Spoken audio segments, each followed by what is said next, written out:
Tarde en marcha, ¿verdad? Bueno, pues tercer día y cerramos este ciclo con lo que Lorenzo Martín Aguilar nos va a hablar sobre nuestra Santísima Virgen de Linares Coronada. Lorenzo Martín Aguilar, escritor, poeta e investigador. Es consejero académico titular del Centro de Estudios Linarenses, del que fue su director académico entre 2011 y 2015, así como ponente tanto de la redacción de su estatuto en 2008 y del Reglamento Orgánico de Funcionamiento en 2011. En la actualidad es vocal del Consejo de Dirección y coordinador del Servicio de Publicaciones. Fue cofundador en 1987 y vicepresidente del colectivo literario Amanecer, socio fundador y autor del ideario fundacional de la Asociación en Defensa del Patrimonio Cultural Castuluna y presidente desde su inicio en 2002. Es socio de la Asociación Colegial de Escritores de España, profesor honorífico del IES Duarte de San Juan de Linares. Tiene publicado unos 30 libros, más de 30 libros, 14 de ellos como autor sobre historia y patrimonio de Linares, poesía, relatos, novelas, crítica literaria y otros. 16 libros en volúmenes colectivos sobre historia, literatura, antologías poéticas, congresos, jornadas históricas y culturales. Algunos de sus títulos son La literatura en Linares, siglo XV al XX, desde el 2008. Historia artística y social de los edificios linarenses, en el 2014. Linares tras el fuero de nuevas poblaciones de Sierra Morena, en 2018. Linares en la Baja Edad Media, siglos XIII y XV, editado en 2021. En poesía, Taranta, poemas a Linares, 2009. Manual de invierno, 2010. Territorio de sombras, 2016. La geografía del laberinto, 2023. Y la novela Caminos cruzados, en 2019.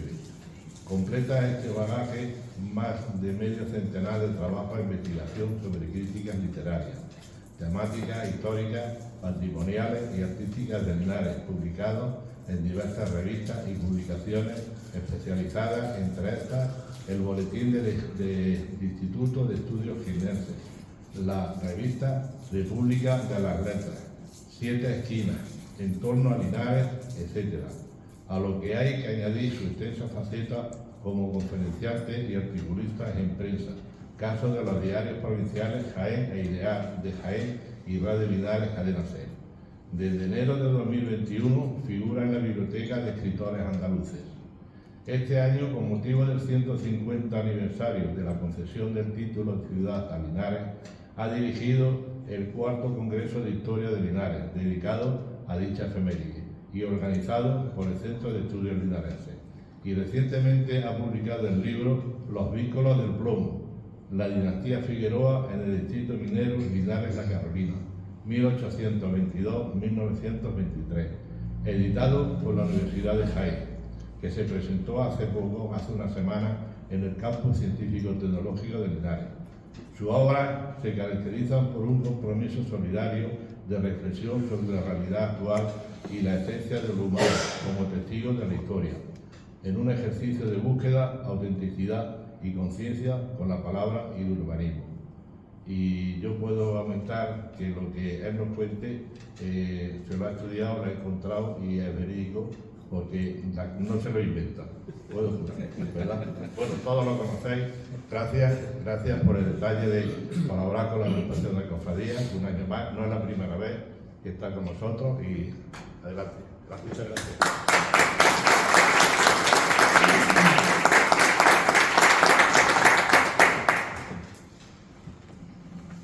Muchas gracias, Eusebio. ¿Se oye bien? Buenas tardes a todos, a todas. Primero, agradecer, por supuesto, a la agrupación de hermandades y cofradías de Linares, pues que me hayan invitado a participar en este ciclo de conferencias y, por supuesto, a Eusebio. Se oye poco, ¿eh? ¿Se oye poco? Tienes que acercártelo. Sí. A ver si está enchufado. Sí, acércatelo. Acércalo. ¿Vale? ¿Ahora se oye mejor? Sí, se lo dirige. que abren la pancita un poco. Porque lo giro así, Ahí, pero si vuelvo a ahí, bajar. Ahora fenomenal. intentaré yo también un poco elevar más la voz. Bien, Gracias. decía que agradecer, por supuesto, la invitación que me ha hecho la agrupación de hermandades y cofradías de Linares a estar esta tarde aquí presente en este ciclo de conferencias, y agradecer a Eusebio Gascón, por supuesto, que se puso en contacto conmigo y bueno, y decidimos de qué tema hablamos. Yo creo que el más adecuado, le dije, en el tiempo en el que estamos, el más adecuado es hablar del romance de Linarejo. Bueno, porque nos aproximamos dentro de muy poco, el año que viene o dentro de 2 años, nos aproximamos al 800 aniversario, ¿verdad?, de 1227, que fue conquistada Linares, y en el cual se basa precisamente la leyenda del romance de Linarejo, que es de lo que vamos a hablar aquí esta tarde, ¿no? Sabéis todos que, según narra el romance de Linarejo, la Virgen, según la leyenda, fue hallada en 1227. Como he dicho antes, fecha esta en que viene a coincidir con el año de conquista cristiana de Linares. Según la leyenda, fue hallada por un ermitaño llamado Juan Jiménez en los campos de Linarión, que se corresponderían con la ubicación que tiene actualmente el santuario. Y bueno, pues desde esa época se ha querido la leyenda datar en esa época pues todo este acontecimiento, donde después se erigió la primera ermita de culto a la Virgen. El romance como tal, pues aunque se remonta al año 1227, después veremos por qué, apareció en un manuscrito, o fue escrito en un original del año 1669.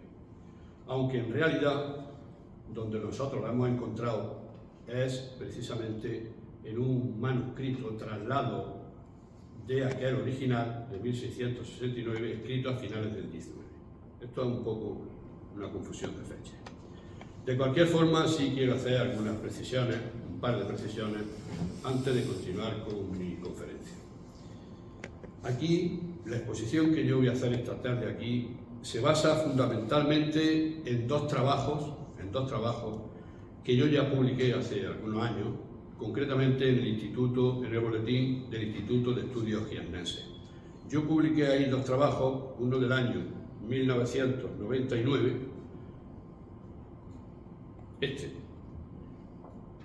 que se tituló entonces Festín religioso y literario que la villa de Linares celebró en 1666 con motivo del traslado de la Virgen de Linarejo a su ermita nueva. Este está publicado en el boletín del Instituto de Estudios Jiennenses en 1999.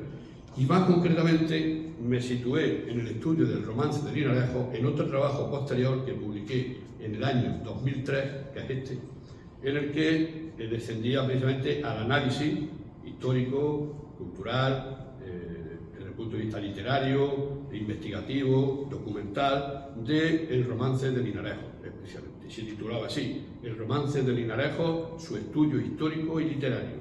Los 2 trabajos se pueden consultar, son perfectamente leíbles y son perfectamente descargables, los puedo, por si alguien quiere hacerlo, los puede descargar, si se mete en internet, en el boletín del Instituto de Estudios Jiennenses, localiza el número correspondiente, que yo se lo diré, si en el caso de que quieran hacerlo así, y pueden descargar los 2 trabajos y leerlos completos. Digo que son bastante extensos porque cada uno de ellos tiene entre 45, 50 o 60 páginas y lógicamente están mucho más completos de lo que yo esta tarde puedo avanzar aquí, porque en 1 hora obviamente nos va a dar tiempo, pero no nos va a dar tiempo a mucho, por una razón muy sencilla.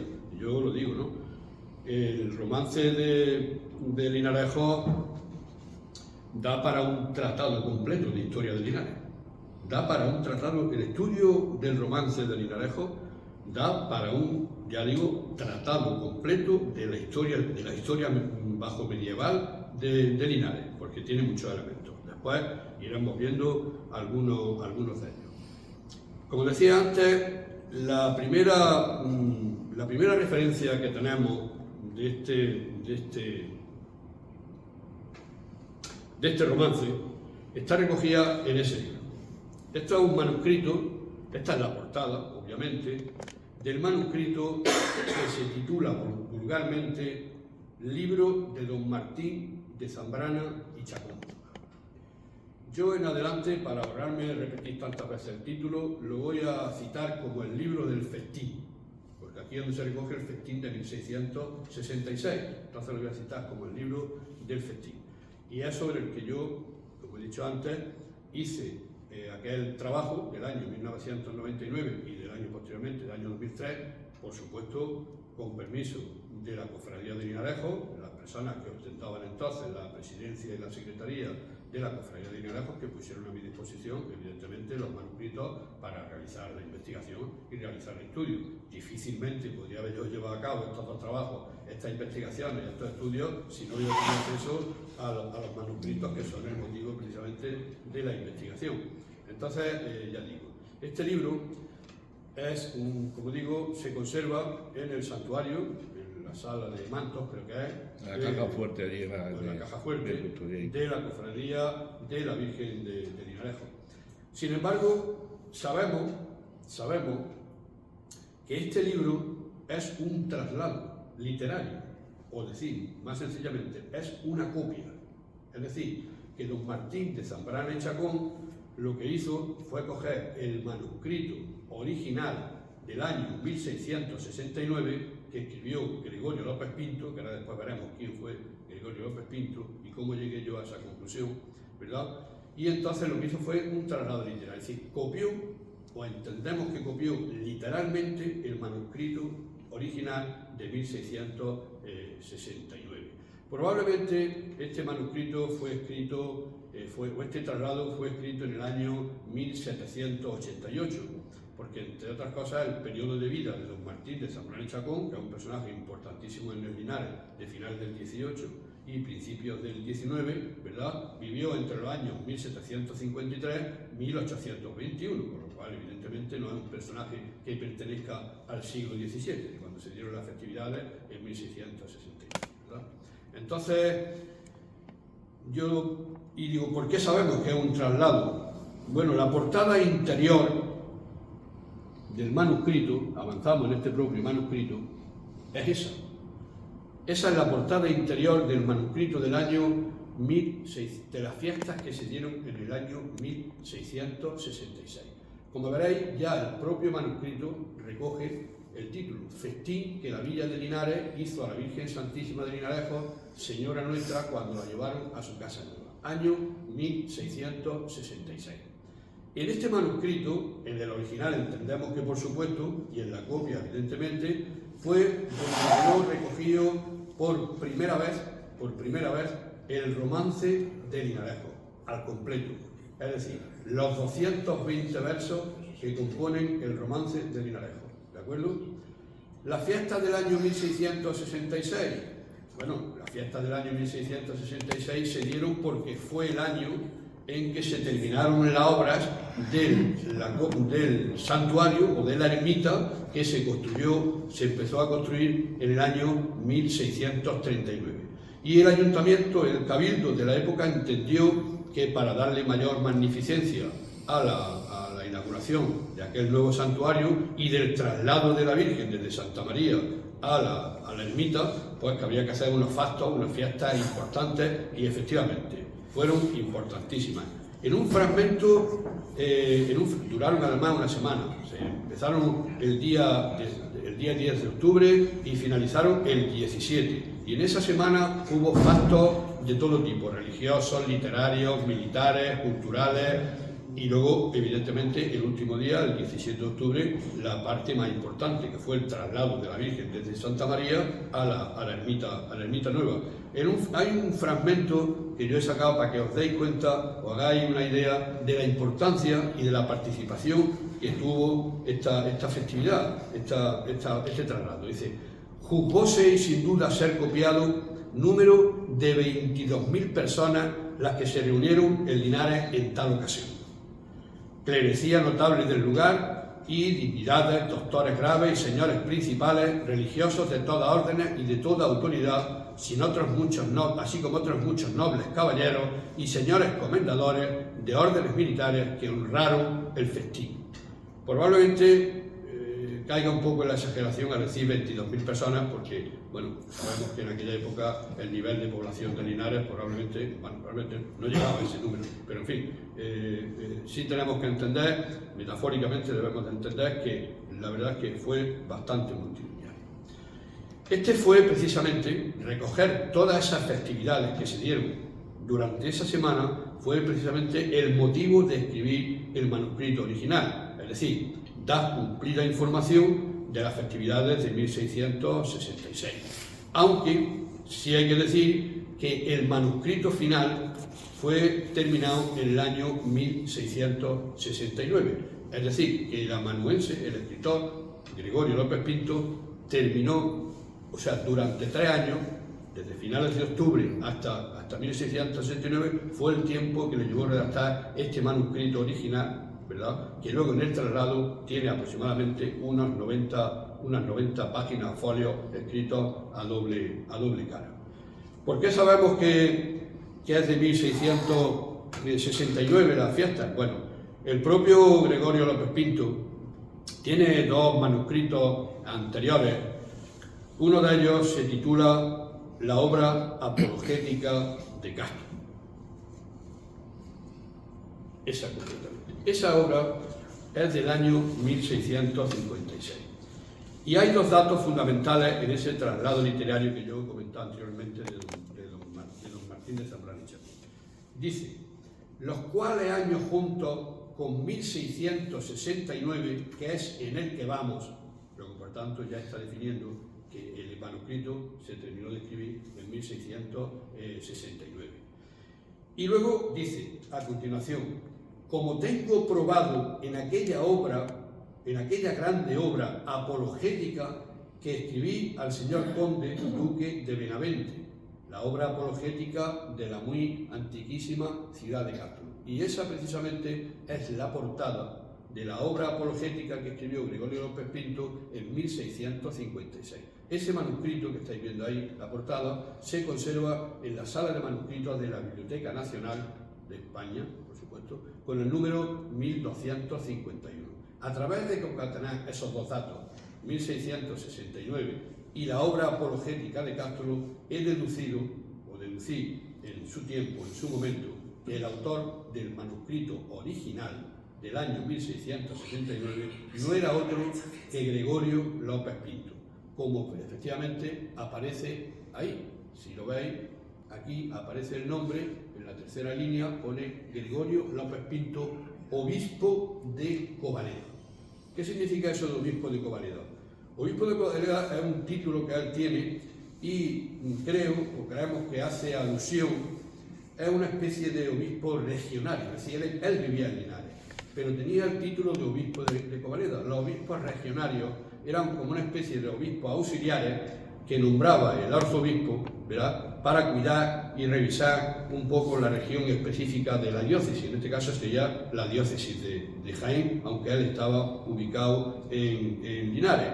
A diferencia de un obispo diocesano que se encarga de una diócesis completa, el obispo regionario es, digamos, una especie de supervisor o de auxiliar o de ayudante del obispo, ¿no? Pero también tiene, por eso digo, obispo, título de obispado. Luego, por tanto, estamos hablando de una persona de formación religiosa, como es obvio, de vida religiosa, y esto se va a trascender mucho y se va a tener una connotación importantísima a la hora de escribir el manuscrito original de 1669.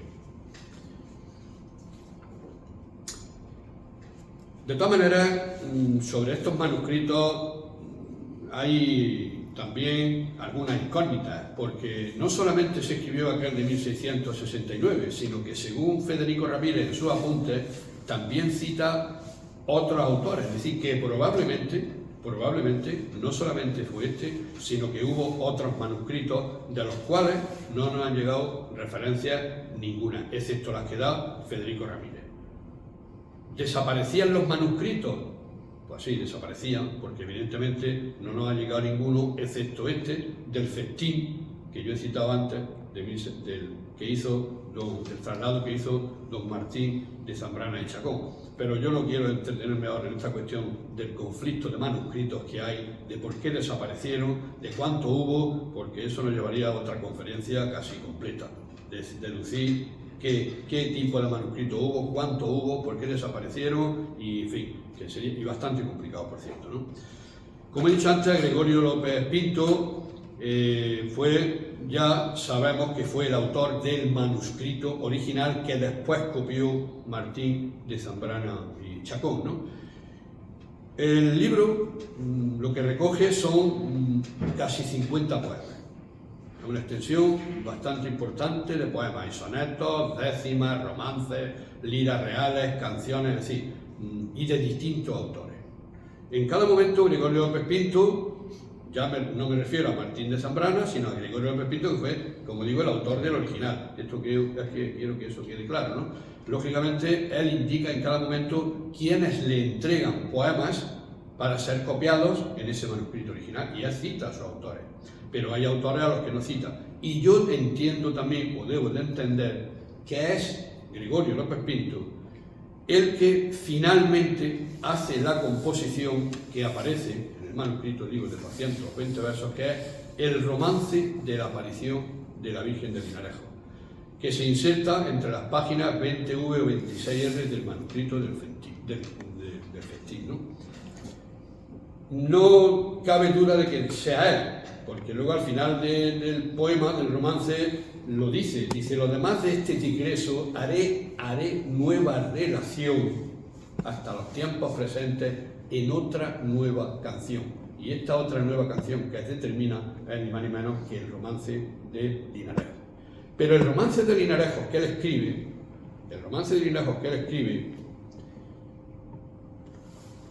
está basado sobre una tradición oral anterior.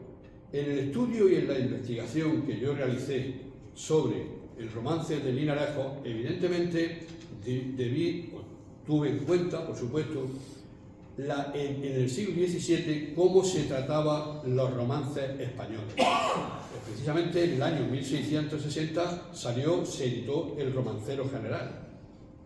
Y con anterioridad, en el siglo XVI, también se editaron otros libros de romances recogidos precisamente de la tradición oral española. Y ni más ni menos que el romance de Linarejo, que venía a decir oralmente, en la tradición oral que se perpetuó en el pueblo a través de los siglos, era que la Virgen de Linarejo se había aparecido en Linarión, en la extensión de Linarión, a un pastor. Pero esta leyenda, como digo, era una leyenda que probablemente se había mantenido en una tradición oral de siglos anteriores, que lógicamente llegó después a cristalizar en una versión escrita. El propio Gregorio López Pinto, en esa historia apologética que yo he dicho antes, cuando habla del romance de Linarejo, dice: cantase esto en unos versos que métricamente rezan los ciegos en una oración que dicen, atributando la excelencia de Nuestra Señora de Linarejo, compuesto y con cuidado por ellos mismos. Es decir, que estamos hablando de lo que eran los pliegos de cordel, que eran una especie de pliegos donde se citaban los romances, o incluso las copias de ciegos, las coplas de ciegos o de juglares. Ahí es donde probablemente se debió de mantener una tradición antiquísima, no necesariamente del año 1227, porque ahora después veremos que 1227 es una fecha que está elegida desde mi punto de vista con carácter noticiero, no con un carácter definitivo de que fuese en ese año de 1227 en la época o la fecha en la que se produjo este acontecimiento, ¿no? Luego, por tanto, tenemos que entroncar también el romance de Linarejo con aquellos romances, con el Romancero General que se edita en España en 1660 y dentro de la tradición romancera española. Como dije antes, el análisis del romance de Linarejo pues da para un tratado completo del estudio de la historia de la historia de Linares, pero además un tratado completo de la historia de Linares de la más profunda, porque además es de la que menos datos tenemos, como es obvio, ¿no? Cuanto más retrocedemos en el tiempo, menos datos vamos teniendo de la historia. Por eso precisamente creo que debemos ser muy especialmente cuidadosos al analizar este romance, de manera que debemos de evitar que las leyendas pues pasen a ser fantasías.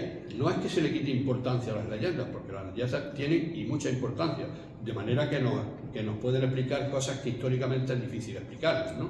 Pero sí nos pueden explicar su origen, y este es el caso del romance de Linarejo. Pero también es cierto que tampoco se puede desvirtuar la verdad histórica o la investigación, sobre todo cuando nos movemos en terrenos escurridizos de tiempos tan pretéritos, cuyos conocimientos y memoria oscilan entre la leyenda y la realidad, entre la historicidad y la historia, y entre los aspectos populares que conforman la leyenda y la realidad documental que coteja la historia.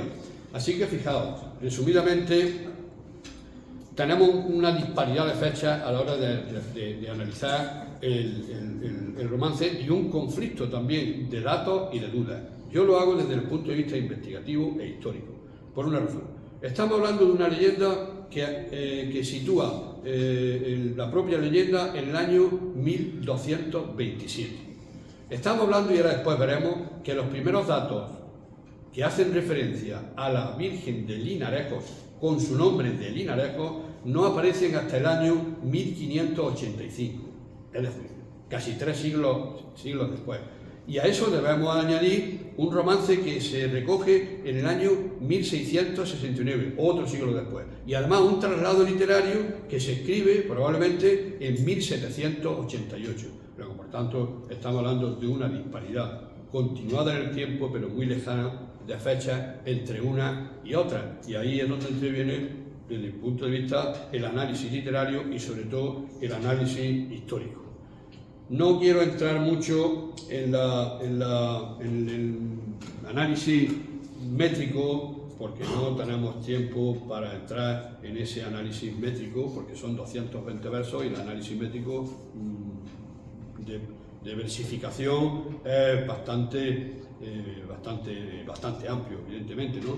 Y tampoco me voy a entretener mucho en la métrica, en el estilo y especialmente en los recursos literarios, porque el que quiera descender a todo eso con más detalle, pues puede hacerlo en uno de los trabajos que yo he citado anteriormente, donde sí está todo ese análisis. Simplemente decir que siguiendo un poco la clasificación que entonces hizo Menéndez Pidal, que ha sido el máximo esplendor, el máximo investigador del romancero español, pues podemos decir que es un romance de tipo histórico épico, porque lo que narra el romance de Linarejo no es ni más ni menos que una historia desarrollada en un poema, en verso, no es ni más ni menos que eso, ¿no? Y entonces, pues sí quiero destacar que en esa estructura narrativa sí hay 4 partes totalmente diferenciadas. Una primera parte, que es una introducción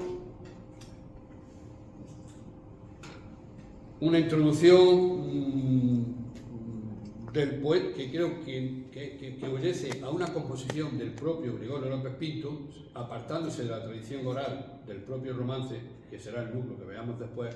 Aquí lo que hace es un poco el poeta, lo que hace es hacer una introducción bíblico-religiosa, en fin, alusiva al rey David y cómo el rey David perdió su reino, y compara esa pérdida del reino del rey David con la pérdida de España por parte del rey visigodo don Rodrigo, de cómo entrega don Rodrigo España a los moros. En fin, todo esto es una parte, bueno, que digamos que es una especie de introducción a lo que va a venir después, ¿no?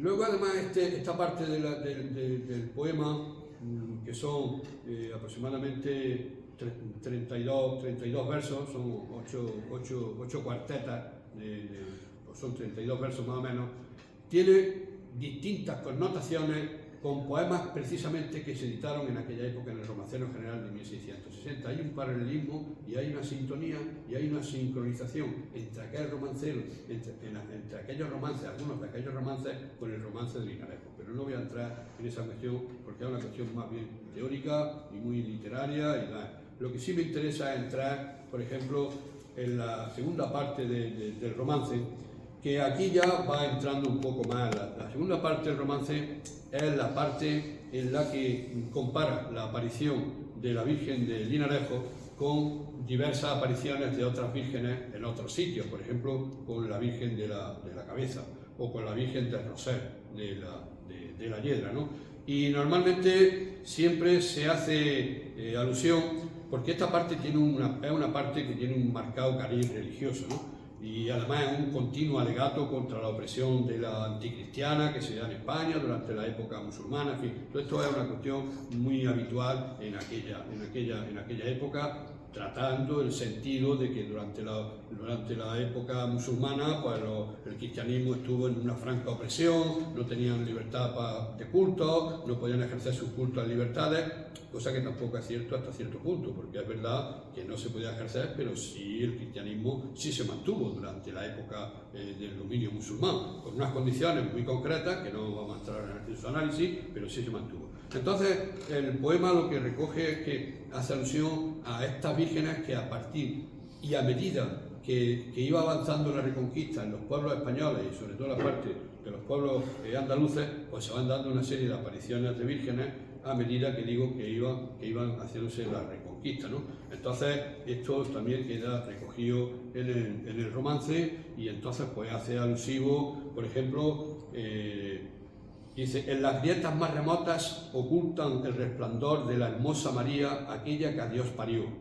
Allá en la Sierra Morena ponen los rayos de sol entre peñascos altivos donde ninguno pensó. La Virgen de la Cabeza que se apareció a un pastor y del monte Serrate se le apareció a Simón. La primera coronada, tanto a Jaén, esto habla de la coronada de Jaén, pareció debajo de una campana a un devoto labrador, y la Virgen del Rosel, que a un moro vista le dio en el sitio de la Yedra que a Baeza consiguió. Es decir, como estáis viendo, se refiere a distintas vírgenes, a distintos milagros, y siempre normalmente suelen ser en sitios extramuros de las ciudades, muy alejados, normalmente en zonas serranas o en zonas muy alejadas, y normalmente pues a esas personas, a las personas que andan por estas zonas, ¿no? Normalmente labriegos, pastores, gente que va en la transhumancia, es donde habitualmente se les aparecen o se dan estos milagros.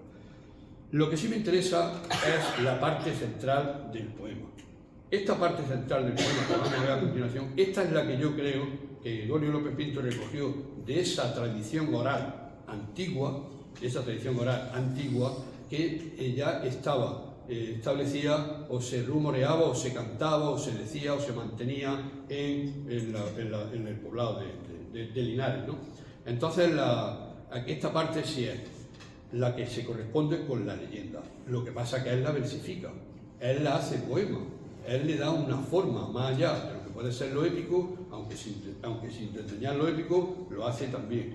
La Virgen de Linarejo un ermitaño la halló en los troncos de un lentisco, según es la relación. Diré su principio y cómo tal hombre la descubrió, si mi memoria no cansa con narrable sustensión.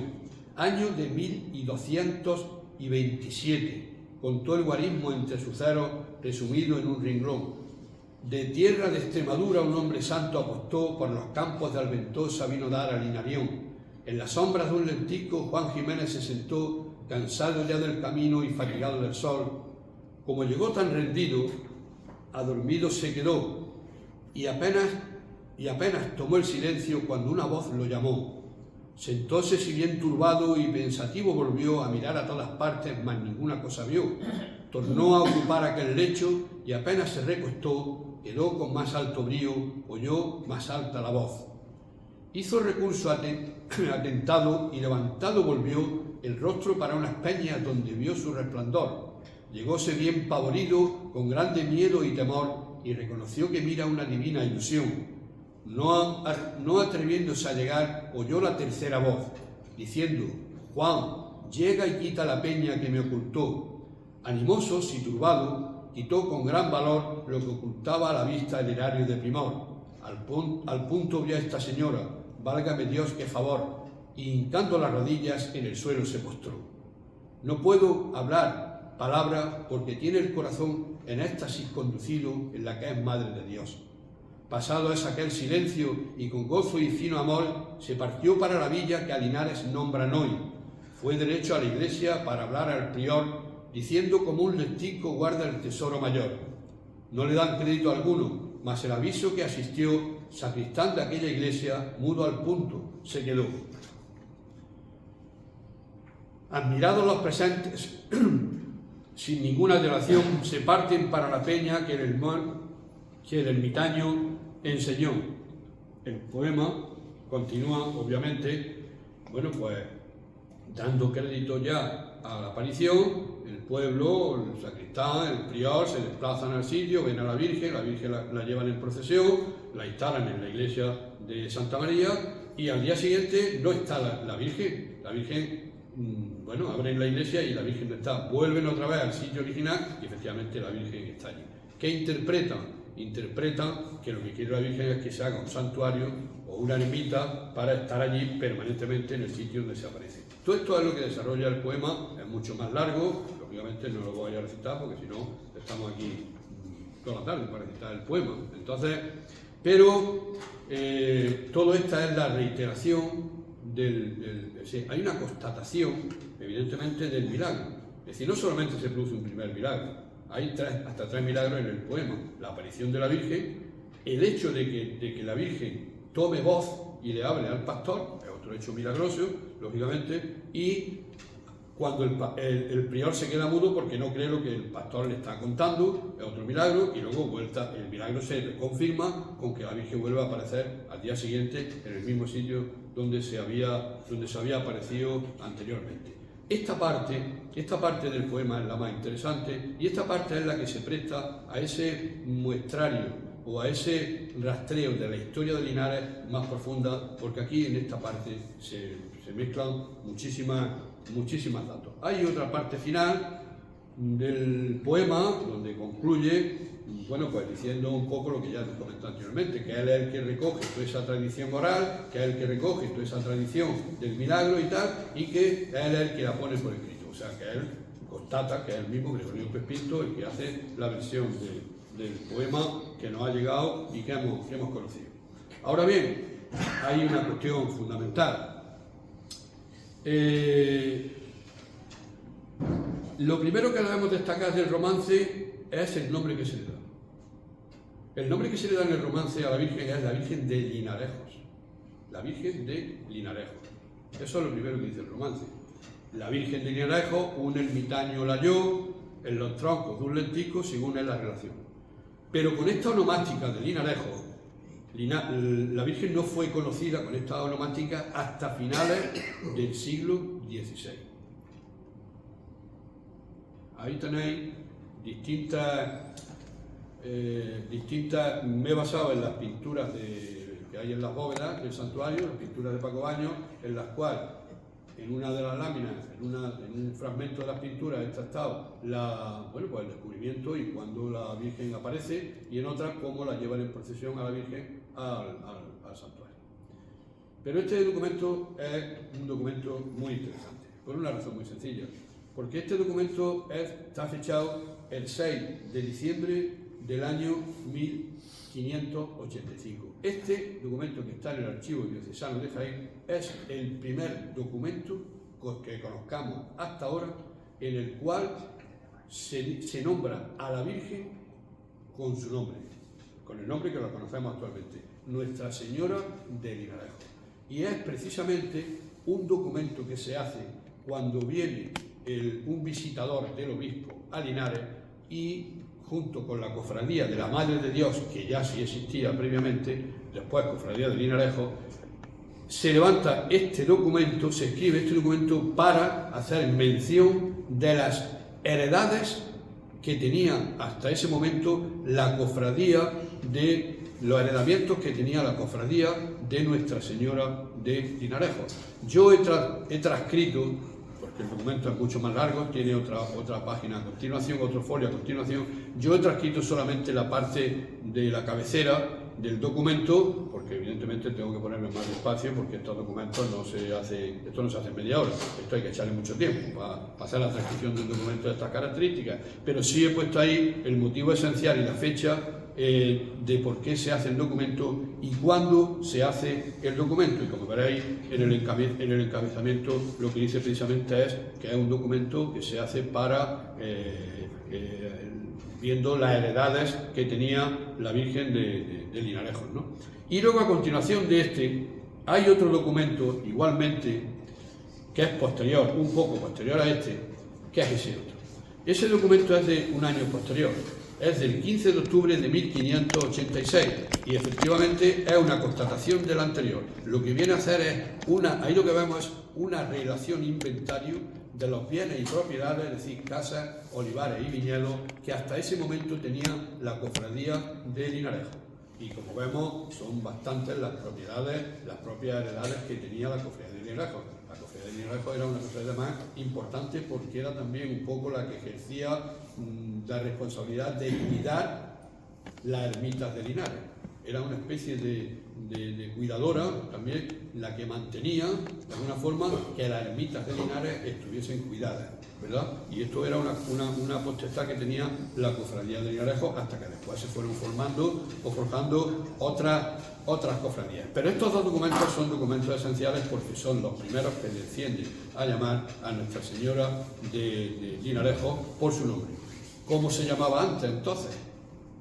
Evidentemente debemos de pensar que basándonos en la propia leyenda nos dice que es el 5 de agosto cuando se tiene lugar ese milagro. El 5 de agosto es la onomástica de la Virgen de las Nieves. De ahí que la Virgen de Linarejo, en su primera onomástica, y todavía conservamos la festividad, el 5 de agosto en Linares, como festividad local de celebración de la Virgen de las Nieves. Es la propia leyenda, es el propio documento manuscrito de la leyenda el que sitúa la fecha y el que sitúa la Virgen el nombre de la Virgen de Linarejo, ¿no? Otra cosa importante del romance es lo que yo decía anteriormente, el año 1227.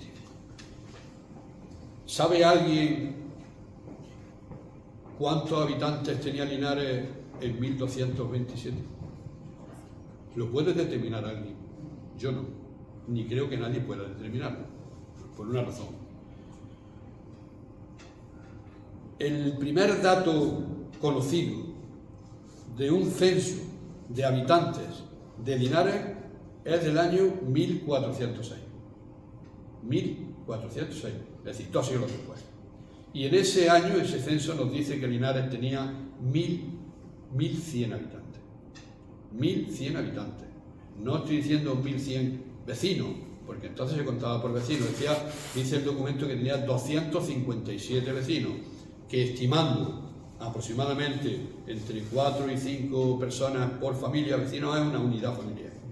Estimamos aproximadamente que Linares en el año 1400, 1406, 1407 aproximadamente tenía 1.100 habitantes, con lo cual, si 2 siglos después tiene 1.100 habitantes, ¿cuántos habitantes tenía Linares en 1227? Pues podría tener, pues no lo sé, pero Linares era una alquería. Linares no, era una alquería. Con respecto a la alquería que era Linares, o lugar que era Linares, es verdad que en este año, aunque ahora las investigaciones han avanzado diciendo que la reconquista de Linares, porque la conquista de Linares se hace junto con Baeza, o al mismo tiempo que Baeza. Y esto se han situado ya los estudios en que no fue en 1227. La conquista de Baeza y de Linares fue en el año 1226. Por cierto, una conquista sin batalla. Fue una conquista por abandono de la guarnición de Baeza. Después se inventó una batalla, la leyenda, pero fue un abandono de la guarnición de Baeza. Porque Al-Bashai, que era el emir, que tenía... Este fue a batallar contra su hermano. Estamos hablando de la época en que tienen ellos sus propios conflictos, ¿no? Entonces, este se va a Almodóvar del Campo, a batallar. Y en Almodóvar del Campo, no, perdón, en Almodóvar del Río, en Córdoba, lo matan. Lo matan en batalla. Y entonces, cuando se enteran aquí, en Baeza, que ha muerto su jefe, lo que hace la guarnición es que se va de aquí, de esta zona. Eso le posibilita a Fernando III el Santo entrar en esta zona. ¿Por qué? Porque Fernando III el Santo, desde el año 1225, tenía conversaciones con Albaicín, el señor el reyezuelo de Baeza, tenía conversaciones de apoyo, de apoyarlo frente a la injerencia que estaba teniendo. Estamos en una época en que estamos en el Al-Ándalus con los conflictos internos, ¿verdad?, de la zona. Y entonces este es un poco el contexto. Esto se presta muchísimo más a un estudio más profundo, pero esto un poco es el contexto, así muy superficialmente, el contexto en el que se da el abandono y la conquista de Linares y de Baeza en el año 1226. ¿Por qué se dice en el romance 1227? Yo entiendo que se dirige el romance en el año 1227 como carácter noticiero. Es decir, se da un carácter noticiero de que en este año Linares fue conquistado. Por supuesto, Gregorio López Pinto no conocía esta historia que se ha conocido con posterioridad, que fue en 1226, no en 1227, ¿no? Y que fue Fernando III el Santo.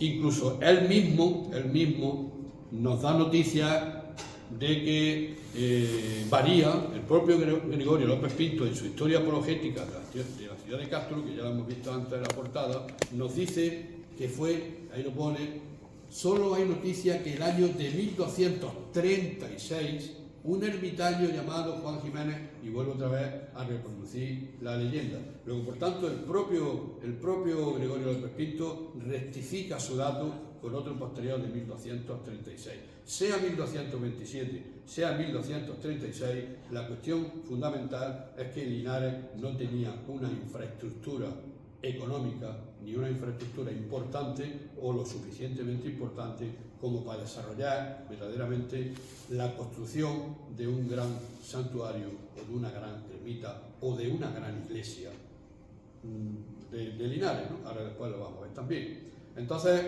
creo que esto es una parte, porque el romance tiene muchos elementos históricos, estamos viendo en 1227, pero tiene muchos elementos historicistas también, y tiene elementos crónicos, es decir, una realidad supuesta, una realidad inventada, aunque supuesta, o intentando acercarlo a lo que pudo ser la realidad. Estos son elementos crónicos, ¿no?, de la historia, y también tiene elementos pseudohistóricos, es decir, elementos que no son ciertos.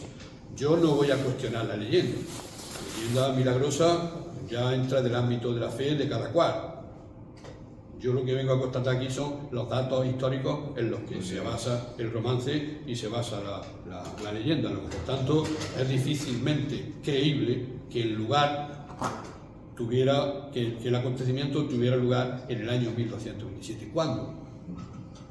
Vamos a dejarlo en que se pierde en la memoria del tiempo. Que surge una leyenda y que esa leyenda dice que la Virgen se aparece a un pastor en el lugar del Linareo, y vamos a dejarlo que se pierde, como todas las leyendas, todas se pierden en tiempos inmemoriales. Pero no podemos certificar que fuera ni 1227 ni el siglo XIV, simplemente una leyenda que aparece ahí, que se va constatando y que con el tiempo va a quedar reflejada en un romance que es el que estamos analizando. Datos alusivos al ermitaño. Pues volvemos otra vez a lo mismo. Dice: de tierra de Extremadura un hombre santo apostó por los campos de la Ventosa, vino a dar al Linarión. En la sombra de un lentisco Juan Jiménez se sentó, cansado ya del camino y fatigado del sol. Bueno, Juan Jiménez, si hemos dicho antes, esto es un elemento totalmente pseudohistórico. ¿Quién sabe cómo se llamaba el pastor de la historia de la leyenda? Son elementos inventados por el propio poeta a la hora de establecer criterios para escribir el romance. Lo que sí está claro, y eso sea importante también, es que habla del pueblo de Linarión, vino a dar a Linarión. Y esto, aunque efectivamente forma parte de la leyenda, entronca con una tradición que sitúa en las inmediaciones de Linares, en esas inmediaciones, en esa zona, importantes manantiales, como fue el caso de las míticas fuentes de Linarejo, que después quedaron recogidas en el camarín de la Virgen, representadas con esas dos fuentes alusivas al agua y esa construcción clásica, esa portada clásica romana o griega, que hace alusión efectivamente a la antigüedad de la zona, del lugar donde se aparece la Virgen, donde tiene lugar el milagro de la aparición. Y evidentemente es que estamos hablando de una zona que ya Martín Jiménez Jurado en el siglo XVII nos ofrece importantes epigrafías de material romano que se encontró allí, y también estamos hablando de una zona importante de acuíferos en las zonas de Linarejo, y no solamente eso, estamos hablando de una cuestión fundamental en la historia de Linares, que estamos hablando de la cercanía por donde se adentraba la vía Augusta hasta Cástulo y de donde partía la vía Sisapo, son vías romanas, hasta Almadén y Mérida. Es que en esta zona está ese cruce de caminos importante, pero es que además por esa zona después va a ocurrir la vía pecuaria de la Cañada Real Conquense en su llegada hasta Linares, o la Cañada Real del Guadier. Es decir, que estamos hablando de una zona con importantes reminiscencias históricas. Probablemente Gregorio López Pinto en su Historia Apologética también habla de todas estas cuestiones, pero lo hace de una forma, claro, estamos hablando del siglo XVII, no es como hacerlo de una forma científica como lo estamos haciendo en el siglo XX, o lo hicimos en el siglo XX, o lo estamos haciendo en el siglo XXI, ¿no? Luego, por tanto, estamos hablando de una zona importante, sin las reminiscencias, obviamente, que a él le atribuye en el poema, pero una zona importante de trascendencia histórica y de trascendencia repercusiones históricas para incluso la propia historia de Linares. Pensamos que Linario, Linarión y Linares son términos totalmente parecidos, y probablemente estemos ante el origen, el hipotético estudio del origen del nombre de Linares, sobre el que los historiadores, por supuesto, no nos ponemos de acuerdo, porque hay distintas teorías, pero ahí está la base: Linares, Linarión. Y no hay que decir, ya lo demostré en mi libro sobre la Baja Edad Media, que una de las dehesas más importantes que tiene Linares a partir del siglo XIII es la dehesa de Linarejo, junto con otras cuatro, que son las que el potencial económico y el potencial agropecuario que tiene Linares en aquellos siglos.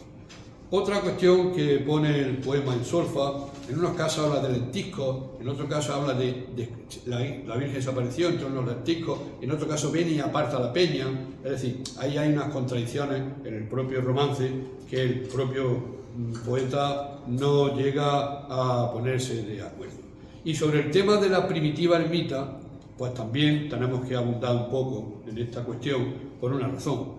Ya hemos dicho antes que el potencial poblacional de Linares en el siglo XIII, en el siglo XIV, es un potencial verdaderamente pequeño, ¿verdad? Porque estamos hablando de una zona, de una alquería, o incluso, en todo caso, de una aldea, ¿no? Luego, por tanto, cuando se plantea en el poema la construcción de una ermita en el sitio donde se está planteando, efectivamente, una zona de referencia, una zona de referencia en el sentido de una zona religiosa. Bien, de acuerdo. Ahora, cuando dice que allí se podría haber construido un pequeño oratorio, pero yo creo que una gran ermita no. De esta manera, el proceso de construcción de la ermita lo vamos a tener a lo largo, especialmente a lo largo del siglo XVI y el siglo XVII. Verdaderamente, cuando se hace, según Federico Ramírez, efectivamente se hace una pequeña ermita, pero verdaderamente cuando estamos hablando de una ermita ya históricamente constatable, estamos hablando ya del siglo XVI, y estamos hablando sobre todo y especialmente del siglo XVII, cuando se construye la ermita, se empieza a construir la ermita en el año 1639, que es cuando se construye la ermita que se va a inaugurar en el año 1660. Después, la evolución progresiva de las ermitas nos la está determinando no solamente ya los datos históricos, de los cuales ya sí podemos constatarlo, sino que además también las propias láminas de representación de la Virgen. Ahí tenemos dos láminas que son del siglo XVIII, y en esas dos láminas, si veis el paisaje de fondo, aparte de la representación iconográfica de la Virgen, que siempre se representa sobre unos lentiscos, la aparición sobre unos lentiscos, veis que en el fondo hay distintas construcciones. Yo creo que esas distintas construcciones están aludiendo al propio lugar de la ermita. En la lámina que vosotros tenéis a vuestra izquierda, en la parte izquierda inferior, lo que se está observando en esa construcción, voy a poner para indicarla para que la veáis, no es ni más ni menos que la primera forma que tuvo la fuente del Pisario. Sobre esto ya hice un estudio que está publicado en la revista del Centro de Estudios Linarenses, donde demostré que precisamente basándonos en esta lámina, esta fue la primera forma que tuvo la fuente del Pisario.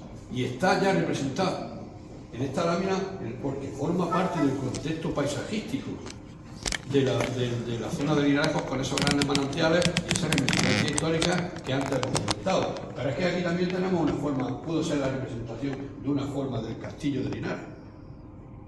Pero es que aquí en esta lámina tenemos también representaciones de la fuente del Pisario y la representación de cómo pudo ser en el siglo XVIII la ermita de Linarejos o el santuario de Linarejos. Por tanto, en esas dos láminas que son del siglo XVIII, son láminas que efectivamente nos van dando indicativos.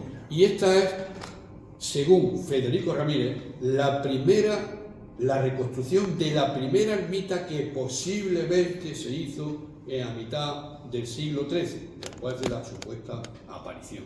Esto es un croquis idealizado por Federico Ramírez, que aparece en su libro de los documentos y apuntes de tiempos antiguos que editó la Diputación Provincial en 1999. Y ahí tenéis la propia descripción que hace Federico Ramírez de esa posible primera construcción de aquella primera ermita primitiva. Luego, por tanto, también hay que cuestionar el romance, lo que se dice acerca de la construcción de la ermita. Como veis, yo hablaba antes de elementos crónicos, es decir, una realización ideal de la historia, de cómo puedo discurrir, pero que no tenemos constatación alguna de que pudiera ser así. Eso es una parte crónica del romance. Elementos pseudo-históricos, pero también elementos históricos. Y otro elemento importante, y voy a ir terminando, porque son ya las 8:05, otro elemento importante es, por ejemplo, mira, ahí tenéis las representaciones que yo he sacado ya en detalle de los cuadros anteriores. Fijaos, la foto que tenemos es del año 1888. Ya en el siglo XVIII ya tuvo la ermita, ya hemos dicho, en el siglo XVII ya tuvo una importante reforma. En el siglo XVIII también tuvo otra importante reforma. Y fijaos cómo efectivamente las pinturas, los grabados se ajustan muy mucho a recoger cómo fue la ermita en los tiempos pretéritos. Por eso he puesto las tres fotografías, con el ánimo de comparar hasta llegar a 1888, que es esa fotografía, con el ánimo de ir comparando cómo eran las ermitas anteriores, ¿de acuerdo? Ahí tenéis, por ejemplo, una fotografía en detalle que ha aparecido en los últimos trabajos de restauración que se hicieron de la ermita. En uno de los arcos aparece el año 1656, creo que es, eso creo que es un 5, 1656. Y efectivamente, volvemos otra vez a la historia apologética de Cástulo de Gregorio López Pinto, donde dice que en el año 1639, como veis en la primera línea, es cuando se comienzan las obras, se acaban en el año 1666. Y justamente pienso que cuando se levantó este arco de la nave central, pudo ser evidentemente entre esas dos fechas que estamos hablando, y en esa fecha de 1656 fue cuando se levantó el arco central de la basílica, o sea, de la nave central del santuario. Luego, por tanto, no estamos descaminados en el sentido de que efectivamente ya podemos considerar en el poema como elemento histórico la construcción de la ermita a partir de esta fecha. A partir de esta fecha que yo estoy comentando, ¿no? Bueno, hablaba antes de la Virgen, la imagen de la Virgen, porque claro, en el poema también se nos dice que la Virgen se halló sentada en silla. Esto lo dice en el verso en uno de los versos, asentada en una silla rodeada de sol. Sin embargo, Paco Baño, en las pinturas que hizo en el año 1970 y algo, la representa así como la leyenda. Pero la imagen iconográfica, todas las imágenes iconográficas que hemos tenido de la Virgen de Linaresco, la representan de pie. Todas. Yo he recogido antes algunas, ¿verdad?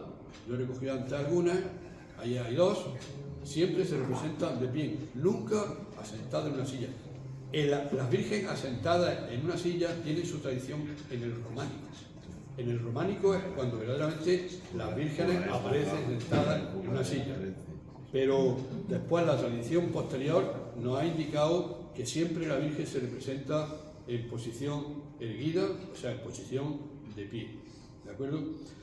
Y por último voy a referirme también a otro dato fundamental que se dice en el poema. Porque en el poema se habla de que cuando se produce el milagro, van, constatan, a la Virgen la traen a una iglesia. ¿A qué iglesia? Supuestamente Con lo que había, debemos de pensar que es la iglesia de Santa María. Pero es que aquí entramos otra vez en conflicto entre la leyenda y los datos históricos. En 1227 probablemente en Linares no había ninguna iglesia. Probablemente pudo que hubiera algún pequeño oratorio, pero pensad que estamos todavía en la dominación musulmana. Luego, por tanto, pudo que hubiera algún pequeño oratorio, pero yo entiendo que con el nivel de población que tenía Linares en aquella época, ni un pequeño oratorio siquiera, y por supuesto desmentí todo lo que se ha escrito de que la iglesia de Santa María se hizo sobre una mezquita, porque de eso fue una invención de Federico Ramírez, que yo no sé Federico Ramírez de dónde sacó eso, pero que todavía hay gente que escribe diciendo que la iglesia de Santa María se hizo sobre. No hay nada de eso por una razón, no es porque lo diga yo, es porque lo han dicho los estudios arqueológicos que se hicieron. Entonces, quiero decir con esto que los primeros datos que tenemos de una iglesia de Santa María, de una pequeña iglesia, pues probablemente son de finales del siglo XIII, principios del siglo XIV. Pudo tener pequeño oratorio Linares, pudo tener un pequeño oratorio, pero verdaderamente cuando tenemos constancia de que pudo existir una iglesia fue al final del siglo XIII, principios del siglo XIV, es decir, un siglo supuestamente posterior al de la aparición. Y ahí tenéis el documento que puede refutar eso. Ese documento, veis que es la planta de la iglesia de Santa María, y este documento es el plano que levantaron los arqueólogos que hicieron, fueron Ángela Sánchez López y Miguel de Dios, fueron los dos arqueólogos que entre el año 2000 y 2001 hicieron las prospecciones arqueológicas en el suelo de Santa María, recordad con motivo de las grandes obras de los desperfectos que tenía la iglesia, y hubo que repararlo, y antes de empezar a repararlo hubo que hacer un zunchao de la base de la iglesia, y para hacer ese zunchao hubo que descubrir, y cuando se descubrió se hicieron trabajos de prospección arqueológica precisamente buscando el origen de la iglesia de Santa María y la posibilidad de que hubiera habido ahí cualquier tipo de elemento anterior. No descartaron todas las posibilidades de que hubiera algún tipo de construcción anterior, ¿verdad? Ni mucho menos la iglesia de los musulmanes, una mezquita, ¿de acuerdo? Por tanto, ¿cuándo tenemos los primeros datos de Santa María? Pues los primeros datos de Santa María los tenemos en el año 1311 y efectivamente se corresponden con ese documento que estamos viendo. 1311 porque en el archivo de la Catedral de Toledo se hace constancia de una iglesia que existe en Linares, luego por tanto del año 1311. Ahí lo que estáis viendo efectivamente es lo que constata la arqueología. Una pequeña iglesia, los muros de una pequeña iglesia pregótica que posiblemente los arqueólogos dataron entre finales del siglo XIII y principios del siglo XIV, es decir, correspondiéndose con el año 1311, que es el documento que aparece en Toledo. Luego, por tanto, ¿a qué iglesia la conduce? Volvemos otra vez a la nebulosa del tiempo. volvemos otra vez a la inventiva del poema, volvemos otra vez a la leyenda. Luego, por tanto, la leyenda, sí, como tal leyenda, nos da una explicación o nos intenta dar de lo que es la aparición de la Virgen y todo el proceso histórico-religioso, pero no nos puede ubicar de forma determinante en datos que son históricamente cuestionables. La cuestión histórica creo que ya se debate con datos y creo que en este caso es un dato interesante esa pequeña iglesia que aparece ennegrecida, los muros, y que estaría pues, en lo que actualmente es la zona del coro, a los pies de la iglesia, y sería una pequeña iglesia que se mantuvo pues probablemente hasta mediados del siglo XV, que es cuando Linares se plantea ya a través de ya subir bastante su población. Todo esto ya lo tengo yo estudiado y os invito a que lo leáis en mi libro Linares, la Baja Edad Media, donde ya se constata que Linares es una población, aunque dentro de Baeza, pero con las dehesas concejilas que tiene, que son bastante extensas y bastante importantes, consigue una consolidación aumentando su población y aumentando su economía, por supuesto, lo que va a posibilitar que a partir del siglo XIV, mediados del siglo XIV, se empiece a construir la parte gótica de la iglesia de Santa María. Después, en el siglo XVI, vendrá la parte renacentista, que se une con la parte gótica a través de los chavos, que, en fin, toda esa historia, pero no voy a entrar ahora en eso, porque eso da para otra conferencia. Luego, por tanto, aquí lo que he pretendido, ni más ni menos, y ya como conclusión y para ir finalizando, es que efectivamente el romance de Linarejo se basa en una leyenda importante. Yo la creencia del milagro lo dejo a la potestad o a la credulidad o a la fe de cada cual, pero sí he querido contrastar los documentos, los elementos que contiene la leyenda con los documentos verdaderamente históricos que podemos constatar y donde podemos efectivamente decir en qué parte es y en qué parte no es la leyenda cierta.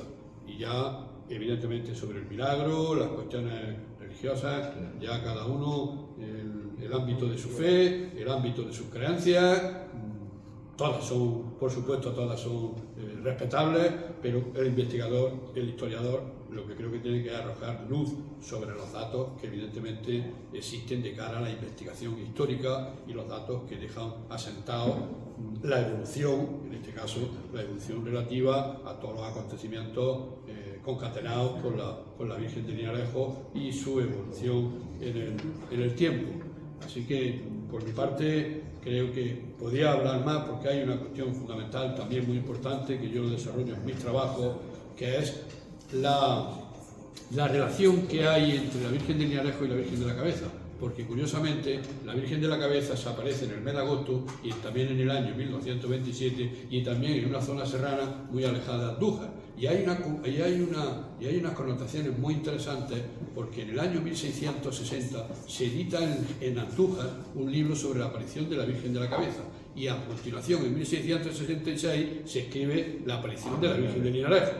Y hay connotaciones que yo he analizado entre las dos apariciones, entre los dos escritores, Salcedo Olí, que lo hace en Andújar, y Gregorio López Pinto, que lo hace en Linares, y hay trasvase de información del primero, o sea, del primero, del de Andújar, hacia el de Linares. Pero todo este elemento de las connotaciones marianas entre la Virgen de Linarejo y la Virgen de la Cabeza son también bastante interesantes, pero no tenemos tiempo ya de meternos. Yo creo que ya me he pasado un poco del tiempo y ya tengo que ir finalizando. Espero no haberlo aburrido mucho, espero que haya resultado interesante lo que he explicado y espero que haya gustado. Así que muchas gracias por vuestra atención.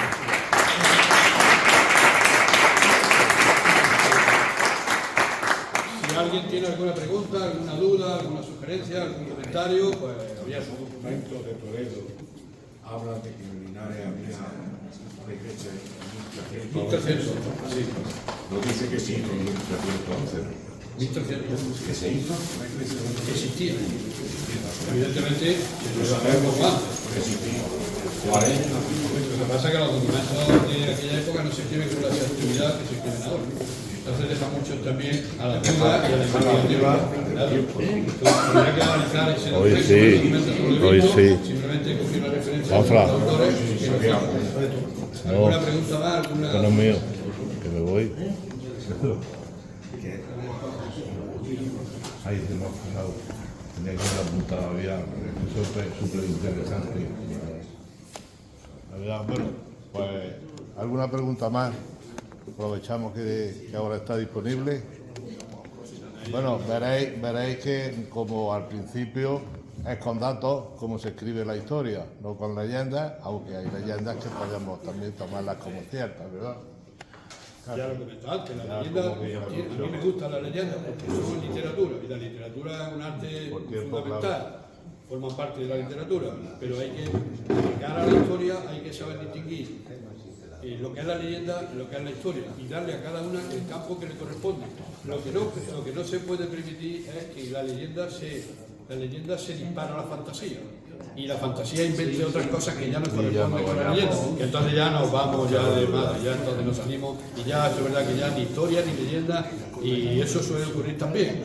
Y solía ocurrir mucho en los falsos cronicones, que no hemos hablado. Los falsos cronicones son aquellos que se dedicaron en los siglos XV, XVI, XVII, se dedicaron a inventar la crónica, por ejemplo. Para que veáis vosotros un caso muy concreto de lo que estoy diciendo. En el caso de Cástulo, bueno, pues los falsos cronicones inventaron que en Cástulo habían matado a Santa Eufemia y a otra serie de santas y santos que la habían martirizado, todo falso. Pero ellos inventaron aquella arqueología, lo que se llamó arqueología sacralizada. Es decir, cogían el campo de la arqueología, por ejemplo, en el caso de la ciudad antigua como Cástulo, inventaban leyendas, inventaban mitos que no tenían sentido ninguno, que después se han desmentido todo, pero que dejaron ese rastro. Y luego ese rastro incluso fue copiado por autores interesantes como fueron Ruz Puerta, por ejemplo, el padre Francisco Vilches, o el propio Gregorio López Pinto, que en su historia apologética de Cástulo inserta o copia todas las martirios que hubo en Cástulo, todo falso, todo incierto, y eso es el disparo de fantasía sobre las leyendas que no tienen sentido ninguno, que distorsionan la historia, que distorsionan la propia leyenda, porque aquí en Linares la investigación de la leyenda ha sido interesante. Por ejemplo, yo tengo un libro publicado y varios trabajos sobre la Fuente del Pisar. La Fuente del Pisar es otra historia, otra leyenda, ¿no? Del caballo. ¿Cuándo se dio aquella leyenda? ¿Cómo ocurrió aquella leyenda? ¿Qué? Pues tiene connotaciones históricas que yo he desarrollado en varios trabajos. O sea, la leyenda como elemento fundamental que aparece en los pueblos, que aparece en un momento cultural en el que no se tiene acceso tanto a los libros o se tienen grandes niveles de analfabetismo, la transmisión oral, que es interesantísima en literatura, es importantísima, se nutre de leyendas, y las leyendas son interesantes y para mí importantes, pero no la fantasía que se dispara con las leyendas, que ya es distinto totalmente. Y por supuesto la historia, que es la que nos constata la investigación profunda de los acontecimientos y la que nos dice. Lo que pasa es que en muchos casos pues no tenemos documentos porque no quedaron, o se quemaron, o por diversas circunstancias de la historia pues desaparecieron. Es lo que tuvo que pasar con el romance. Claro, yo entiendo que el romance... Ese hombre no se levantó un día y se encontró. No, yo entiendo que el romance era una tradición oral que había, y que él al final lo puso. A lo mejor había documentos que desaparecieron. Efectivamente, pudo verlo también. Todo es muy gráfico. Así que, bueno, pues muchas gracias.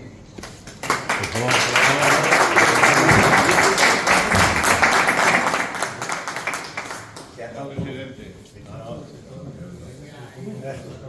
Es un pequeño detalle como recuerdo, como tenéis un embajador artístico. Muchas gracias.